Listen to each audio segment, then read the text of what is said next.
They say energy cannot be created or destroyed. It can only be transformed. In most of the world, that is just a law of physics. It is a dry sentence in a textbook. But in the town of Oakhaven, it is the only law that matters. I've spent 20 years trying to forget the smell of the damp pine trees, and the way the fog sits heavy in the valley here. I thought I escaped.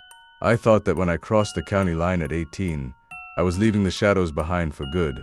But Oakhaven has a way of calling its pieces back home. Heart attack, they said. A sudden quiet end to a sudden quiet life. But as I drove past the Welcome to Oakhaven sign, with the wood rotting at the edges and the paint peeling like dead skin, I did not feel grief.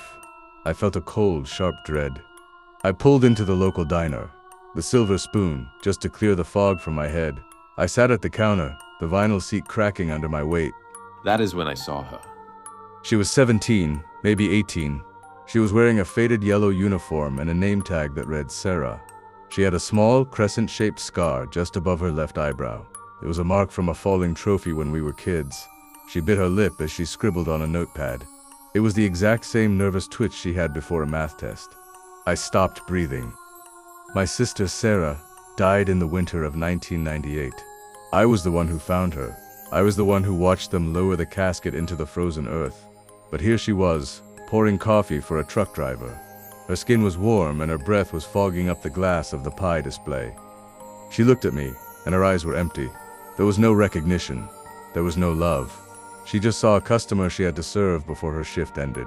I did not drink the coffee. I could not. I spent the next 3 days wandering the streets of Oakhaven like a ghost. But I was not the ghost. Everyone else was. I started carrying my father's old Nikon camera. I told people I was a photographer capturing the soul of small-town life. It was a lie. I was hunting for anomalies. And I found them everywhere. At the local garage, I saw the mechanic named Miller. My father used to take his old Ford to Miller back in the 70s. In the photos in our family album, Miller was a man in his 30s with a missing pinky finger on his left hand. Today at the garage, a man was sliding out from under a chassis. He looked 30. He was missing the same finger. He wiped his hands on a greasy rag. It was the same rag, with the same blue stain on the pocket that I remembered from 20 years ago. It was not just a resemblance.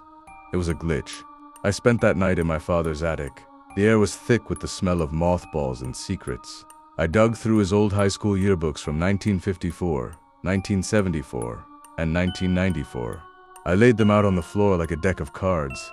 I started at the class of 1954. I found a girl named Eleanor Vance.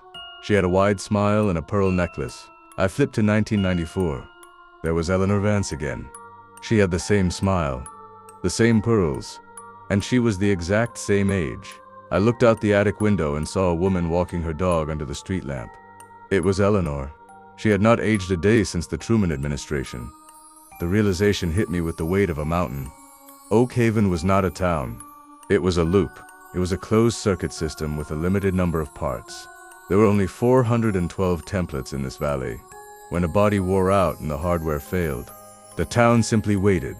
It waited for a vacancy. And then it reprinted the soul. They had no memories of their previous cycles. They were new software running on recycled hardware. Sarah did not know she was my sister.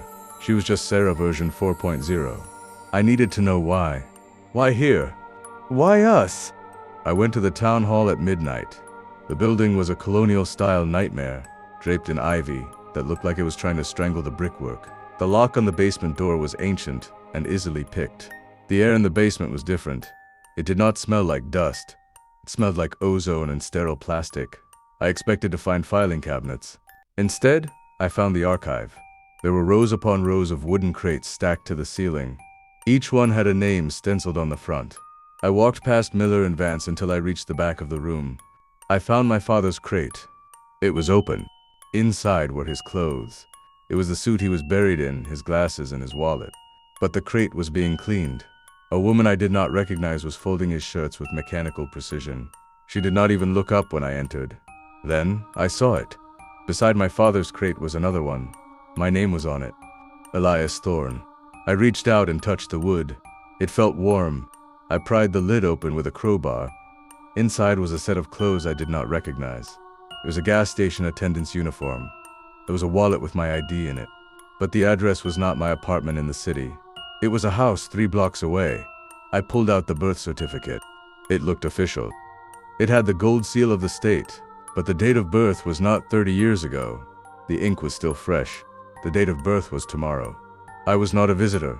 I was not the son who came home to bury his father. So I was the replacement. My father did not die of a heart attack. He had reached his end of service, and the town needed a new Elias to fill the slot. The man I buried was not my father. He was the Elias that came before me. My father was just the version of me that had finally worn out. I ran. I did not grab my bags. I did not look back at the house.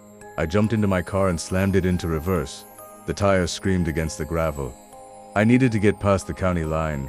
I just needed to reach the highway.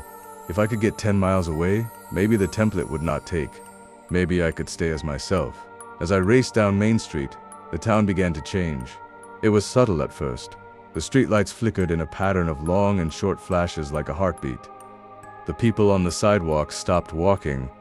They all turned in perfect unison to watch my car pass. I saw Sarah standing on the corner. She was not holding a notepad anymore. She was just standing there with her arms at her sides. She was watching me with those empty, recycled eyes. I hit 60, 70, 80. The Welcome to Oakhaven sign appeared in my headlights. I was seconds away. I was going to make it. But suddenly the engine died. There was no sputter. No smoke. It just stopped. The power steering failed. The brakes felt like they were made of lead. I coasted to a halt exactly 3 feet before the sign. The silence that followed was the loudest thing I have ever heard. My headlights flickered and died. The dashboard lights faded to black. I sat in the dark with my heart hammering against my ribs. I looked in the rearview mirror. My face was shifting. In the dim moonlight, I watched as the scar on my chin vanished. My eyes were once brown, but they began to lighten into a pale, watery blue. It was the color of the Elias from the 1954 yearbook. The memories of the city and my life and my mother began to leak out of my brain like water through a sieve. I tried to scream, but I could not remember my own name. Who was I? I was Elias. I have always been Elias. I have always lived in Oakhaven. The sun rose over the valley and burned away the fog. I stood behind the counter of the gas station at the edge of town. My uniform was crisp, and the name tag Elias was pinned perfectly to my chest. I felt good. I felt brand new. A silver sedan pulled up to the pump. A young man stepped out. He looked tired. He looked like he had been driving all night. He walked into the station and looked around with a strange expression. He looked like he was searching for something he could not quite remember. He told me he was looking for the cemetery. He said he was here for a funeral. I looked at him. He looked so familiar. He had the same eyes as the man who used to own the house on Elm Street. Or was it the man from the 1974 yearbook? It did not matter. I gave him a wide, empty smile. It was a smile that did not reach my eyes. I told him welcome home. I told him he looked so familiar. I asked him if we had met before. The stranger walked back to his car, and for a second I thought I saw him glance at the camera. He does not know it yet, but his crate is already being built. And you? You have been watching this for 8 minutes. You have seen the faces. You have heard the name. Tell me, does any of this feel familiar? Check your own mirror tonight, just to be sure.